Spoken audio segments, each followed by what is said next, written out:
moment is here, you can stop your search. It's Comics by Perch.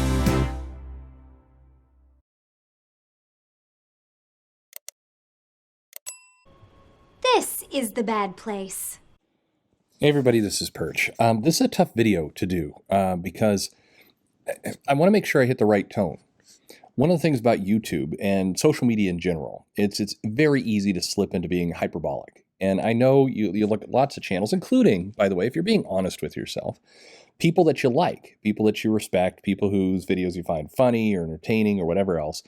If you just take a step back, kind of clear your head and look at it, a lot of videos, including mine, go over the top. They don't mean to. Well, I mean, some do, I'm sure. But when you're talking about a particular point and you're trying to make it, and it's one-sided, right? You're just talking into the void. It's a monologue. It's very easy to work yourself up. People tell me I try and have a balanced view of things, and I try, but I'm not going to lie. It's impossible not to find yourself getting worked up about things and to overstate stuff, especially if it's fresh.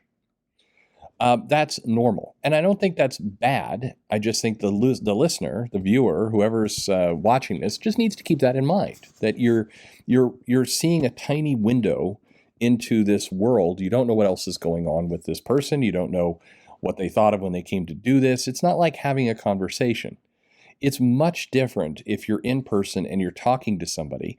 And I'll give you an example. I was in a shop and I was talking about how this store up in Mill Creek, Washington, did this thing where they had like ladies' night, and then they had LGBTQ night, and then they had, I think, disabled people night. I mean, they had these moments, and I was saying, as a new tiny shop, this was a bad idea. It was maybe good in the heart. The idea at its core was that, hey, we're going to create some openings for people who might feel uncomfortable coming into a shop. I don't know if those people exist, but let's assume they do.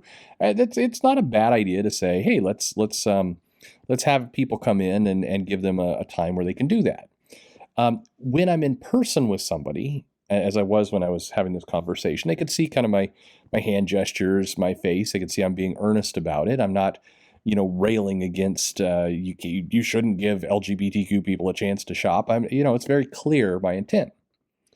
But when you're doing a video like this or you're posting on Twitter, you don't see those gestures. You don't see that face. So you don't exactly know where the person's coming from, or it's very easy to assume. If you're used to dealing with a bunch of people you think are bigots, and then somebody comes in and they start posting, it's easy to just put that template on that person. They're not there with you. So it's very easy to do that. And I mean, that's why we also, I think, have to dig at the truth of what people are trying to say. And I do think I err on the side of trying to at least be a decent judge of character and try and give people the benefit of the doubt as much as possible. And at times that's absolutely burned me. I've given people the benefit of the doubt and they've screwed me over. But I'd rather have that than the opposite. I'd rather take those lumps than view the world through a very tiny window. I did the review for X-Men Green, and I want to, so I did all this lead up because I want you to understand, I'm not being hyperbolic here. I'm not just like, I want clicks, outrage, blah, blah, blah. I'm not doing any of that. That was a funny note. I don't know what that exactly is, but I was moving, you can't see me, I'm moving my hands around like a robot when I say that. It is that comic, this X-Men Green, eight issues, basically 8 digital issues. It was one of the most profoundly disturbing comics I've read. I've read tens of thousands of comics, easily.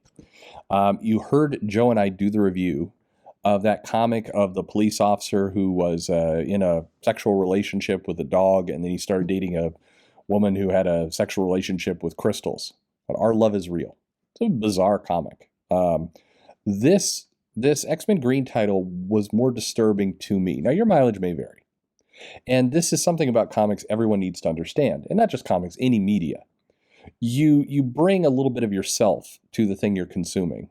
And so everybody's going to have a different take on it based on what they resonate with, what pings off of them. Everybody's going to have a different take. I watched the Cowboy Bebop live action show, and I didn't like it. I didn't like it because it felt smug. It felt like they were being too It felt like the goal of the show was to convince the audience how clever they were. I thought the CGI was poor, and I thought the dialogue was terrible. I was telling a friend, a very, very good friend, this is my take on it. He watched it, and he's like, I liked it. Cool. I don't think he's stupid for liking it. I've said this before, and I wish more people had this point of view. The fact that he likes it makes me happy, because I don't want people wasting their times. If somebody found something good out of something, good. I'd rather have people having enjoyable experiences than bad experiences. I'd love it if I was one of those people having enjoyable experiences. I don't set out to have bad experiences. I read this X-Men Green comic and found my jaw dropping. I mean, just I physically, I'm like, oh my God, my mouth is open just reading this, because it was so profoundly broken as a book. And you saw this review. What was broken about it, and some people asked me, it's like, well, now will you admit there's an agenda? I mean, still, the problem is this, and I guarantee some people are going to lose their minds and comment off what I'm about to say. I'd love to have an in-person debate with somebody about what exactly the agenda was of that book, because that book was a mess. Or so the Germans would have us believe. I think that I think things transcend politics, and I've done some videos about this. I've had some really good conversations with people about this lately. There's politics and there's morality, and I think we're mixing up the two a lot right now. And this is less about politics and more about morality. And I think one of the indicators there is, look, if you're a writer for a comic, you write your plot, you send it to the editor, you get some notes, you make some revisions, you send it off to the artist, it gets drawn, it goes to the inker if there is one, or it goes to the colorist, it goes to the letterer, all these steps. And for this X-Men Green, think about it. All these steps occurred. People reviewed this stuff. And at no point did somebody go, wait a minute, hang on. This is a crazy book we're putting out. This is sending very profoundly bizarre messages that damage our brand. Like, for example, Nature Girl, as she's declaring, war on, or trying to protect the planet. She keeps saying over and over, we got to protect the planet. The planet doesn't have a resurrection protocol. Although it kind of does, because several mutants, just in Krakoa alone, we've seen them terraform a dry, dead planet. We know for a fact that several of those mutants could actually solve many of the environmental problems very, very easily. They have it within their power to do that. Do they do that? No. The character sees that a turtle is gagging on this shopping bag from a convenience store in Las Vegas. The logistics of that are frankly impossible, but decides the best course of action is to go there, stab the guy in the neck, murder him, and then much later in the comic, she's haunted by this convenience store's kind of ghost, and the writer goes out of his way to basically state to make the ghost unlikable. The ghost shows up and is like, "They killed me on bowling night," to somehow make the death like it was jokey and justified. And it's the thought process, the mentality behind that. This isn't political or an agenda, as it's just sick. It's just absolutely bizarre that you wrote that, and this is where I don't want to harp on the writer, because a lot of people were in this system who all were okay with this. And at some point, somebody should have raised their hand and said, what are we doing here? The character has dialogue later in the comic that says, I don't regret killing him. And then kind of even further later goes, well, maybe what happened in Las Vegas was wrong, but everything else was fine. The everything else included, again, murdering a bunch of just random people who, again, the writer portrays as being psychopaths. There's dialogue where, some protesters kind of show up. The workers immediately grab wrenches and go over there to presumably beat and murder them, saying the only reason they're able, there's no journalists here, so they can pretty much kill whoever they want. That's not how the world works. That isn't what happens. But when you read this, it becomes clear that multiple people who are involved in this book believe that is an accurate representation of what's going on in the world. It's not. Sorry, it's not. You can absolutely care about the environment, want things to get better, heal the world, and all the rest. You can want those things and still not believe that the people who are trying to create the oil pipeline are just out to assault and murder whoever gets in their way. It's not. I'm sorry. I've had arguments with people saying, no, that is what happens. No, it is not. This is a lie. We can't live in complete fantasy land with this stuff. The book shows the characters, again, who are presumably there to help the planet, running along the pipeline, running on top of the pipeline, hanging out. Now they have the power in their possession, one of them anyway, that they could easily destroy that pipeline. They could easily destroy the equipment. They could easily destroy the machines. When faced with that choice, they don't destroy the equipment and instead murder more people, more humans. That shows that's where my jaw drops. It's like there's choices in this book that are bizarre. There's panels devoted to Emma Frost going, this is becoming a problem. We're starting to get some bad PR off this. We're getting sued off of this. Not, hey, one of the people from our island, a couple of them actually now, 2 people from our island are off murdering people, cutting their throats, stabbing scissors into their neck, forcing them to fall and crack their head open and die. Not we're killing people, but we've got some bad PR. When it goes at the very end to a case, the X-Men are all kind of lamenting like, man, I hate to do this. Yeah, this doesn't feel right, you know? And again, you're reading this and it's very easy to get caught up in the politics or the agenda or whatever aspects you want and miss kind of the deeper sickness that goes on here. That deeper sickness being there are pages and pages and lines of dialogue that were chosen that are sick. Can't you hear the earth screaming? You filthy murderer! Tina, stop it! There's only one solution for earth pollution! Oh my God, no! Again, YouTube videos, a lot of the commentators get hyperbolic. I specifically am not going to get into, theorizing about the writer's background or anything else. It's not, it doesn't help in this case. It's a bad book. And this kind of writing hurts everyone, particularly comics. This stuff turns people off in a major, major way. This stuff turns people off. It's the kind of thing that is going to get held up as not just bad quality, but bad core writing. This isolates audience. This absolutely does not bring people in. Anybody who gets brought in by this book who's like, yeah, I kind of liked the fact that the bunch of humans that I don't like get murdered. Those people aren't going to buy comics. 2, that's not the audience you want. That's never the audience you want.